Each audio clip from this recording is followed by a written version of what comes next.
नमस्कार दोस्तों, बहुत बहुत स्वागत करता हूँ मैं आपके अपने चैनल श्री राधे काली में। मैं मुकेश कुमार आज फिर से लेकर आया है भक्त और भगवान से जुड़ी एक सच्ची घटना और एक सच्ची कहानी। जी हाँ, ये कहानी है रामलीला मंडली की, जहाँ पर राम बने व्यक्ति ने रामलीला के मंच पर लोहे के धनुष को तोड़कर दो भाग कर डाला। तो कहानी में आगे बढ़ने से पहले आप सबसे हाथ जोड़ के विनती है, जो चैनल में पहली बार आए हैं तो चैनल को सब्सक्राइब जरूर करें और अपना प्यार, अपना सपोर्ट जरूर दें। यह बात है सन 1880 के अक्टूबर-नवंबर की। बनारस की एक रामलीला मंडली रामलीला खेलने तुलसी गांव आई हुई थी। मंडली में 22-24 कलाकार थे, जो गांव के ही एक आदमी के यहाँ रुके थे। वह सभी कलाकार रिहर्सल करते और अपना खाना बनाते खाते थे। पंडित कृपाराम दुबे उस रामलीला मंडली के निर्देशक थे और हारमोनियम पर पेट के मंच संचालन करते थे, और फौजदार शर्मा साज सज्जा और रामलीला से जुड़ी अन्य व्यवस्था देखता था। एक दिन पूरी मंडली बैठी थी और रिहर्सल चल रहा था। तभी पंडित कृपाराम दुबे ने फौजदार से कहा, इस बार वो शिव धनुष को हल्की और नरम लकड़ी से बनवाए, ताकि राम का पाक निभा रहे 17 साल के युवक को परेशानी न हो।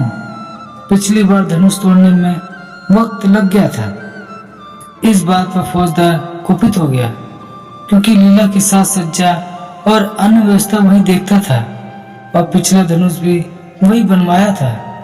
इस बात को लेकर पंडित जी और फौजदार में कहासुनी हो गई। फौजदार पंडित जी से काफी नाराज था और पंडित जी से बदला लेने के लिए सोच लिया था। संयोग से अगले दिन सीता स्वयंवर और शिव धनुष भंग का मंचन होना था। फौजदार मंडली जिसके घर रुकी थी उनके घर गया और कहा, रामलीला में लोहे के छड़ की जरूरत आन पड़ी है, आपके पास है तो दे दीजिए। घर के मालिक ने उसे एक बड़ा और मोटा लोहे का छड़ दे दिया। छड़ लेके फौजदार दूसरे गांव के लोहार के पास गया और उसे धनुष का आकार दिलवा लाया।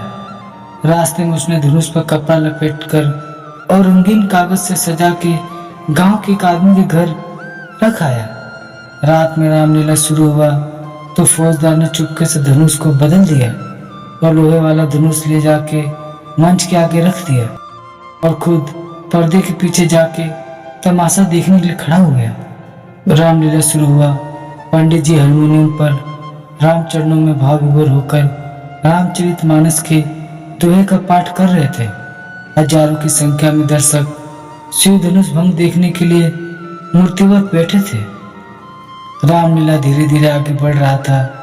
सारे राजाओं के बाद राम जी गुरु से आज्ञा लेके धनुष भंग को आगे बढ़े।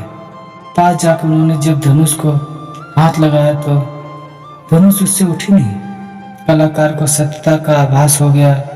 उस 17 वर्ष कलाकार ने पंडित कृपाराम दुबे की तरफ करतार दृष्टि से देखा तो पंडित जी समझ गए कि दाल में कुछ काला है।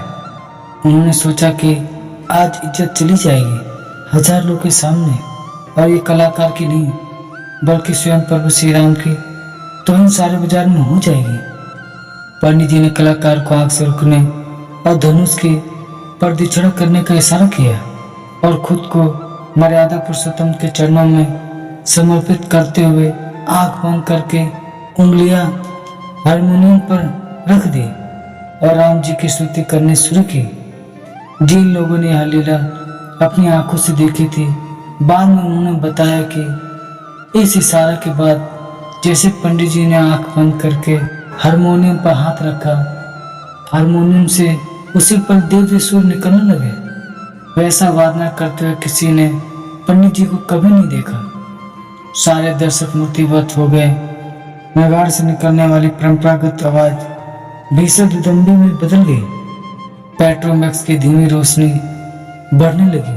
आसमान में बिन बादल बिजली कौंधने लगी और पूरा पंडाल अद्भुत आकाश प्रकाश से रह रह कर प्रकाशमान हो रहा था।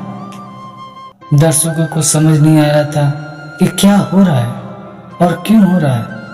पंडित जी खुद को राम चरणों में समर्पित कर चुके थे और जैसे उन्होंने चौपाई कहा, ले चढ़ावत खेचित गाड़े, कहूँ न लखा देख सब ढाड़े, तेई चंद राम मध्य धनु तोरा, भरे भुवन धनु घर कटोरा।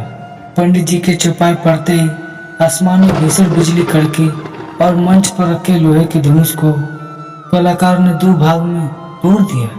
लोग बताते हैं कि ये सब कैसे हुआ और कब हुआ, किसी ने कुछ नहीं देखा, सब एक पल में हो गया। धनुष टूटने के बाद स्थिति अगले ही पर सामान्य हो गई।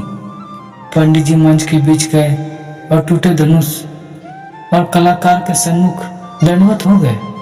लोग श्री धनुष पर जय श्री राम का उद्घोषणा कर रहे थे और पंडित जी की आंखों से श्रद्धा के आंसू निकल रहे थे।